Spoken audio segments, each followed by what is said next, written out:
Hello. In this video, we will cover how to complete the main door lift retrofit process for the Kascada cabinet. Before getting started, you will need the following tools: a Phillips screwdriver, a 7mm nut driver, also a 4mm and 5mm Allen key. Now we can start the removal process. First, you must open the main door and power down the EGM. To start the removal of the main monitor, we will disconnect the following cables: your power, the USB for your touchscreen, the light control cable, the DP cable, and lastly, the speaker cable. From the rear display, using your Phillips screwdriver, remove the following screws. There will be one for each side of the monitor. When removing the second screw, hold the top of the monitor to prevent it from falling forward. Remove monitor by pulling on the top and allowing it to come forward. Lift off hinge bracket and place in a safe location. Next, we can remove the tie monitor cable. To remove this, you will need your 7mm nut driver. Remove the 4 nuts as shown here. Once they are removed, allow the tie monitor cable to hang freely. Next, we can remove the monitor cradle. In order to remove this, you will need your 4mm Allen key. On each side of the cradle, there are 2 Allen screws. Remove these screws and set aside for later use.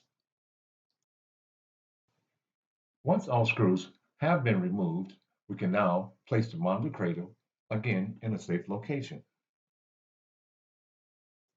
Next, we can remove the monitor lift housing. As being demonstrated, using your Phillips screwdriver, you will need to remove the 5 screws on each side of the cradle. Be careful when removing them. The potential of them falling inside the cabinet is possible.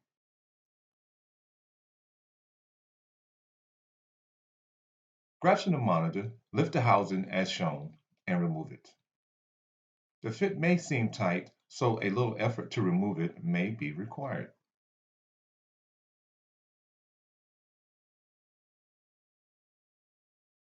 We can now remove the lower arm brackets. Using your 5mm Allen key, remove a total of 3 screws on each arm.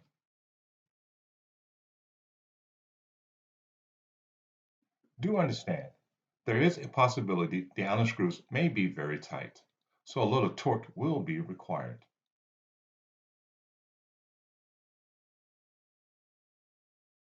Now we can replace these lower arms with the new retrofitted arms. We are now ready to reassemble the new retrofitted housing. Start with the monitor lift housing.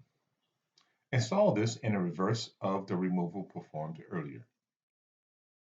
For the orientation of the monitor lift, ensure the single bar is at the top and the double bar is at the bottom. Using the Phillips screws removed earlier, align the holes and insert each screw, but do not tighten until you have all 10 screws in place. Once they are all in place, you can then tighten them. For the tightness, use a little torque to ensure they are tight.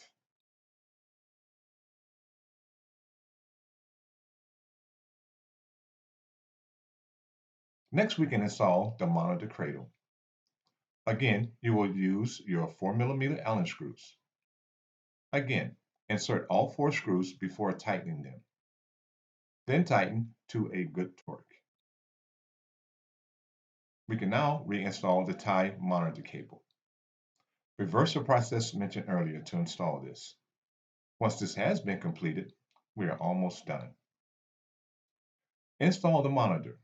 But remember, when installing the monitor, you will need to hold the monitor at the top and insert at least 1 screw to hold it in place. Once you have both screws in place, tighten them. The only thing remaining will be the connection of the cabling for the monitor display. Remember, you have the DP, your USB touchscreen, the power, the LED, and lastly, the speaker cables. There, we've completed this retrofit installation. We are now ready to test the new fit and ensure the door does unlock and the monitor needs some lifting assistance.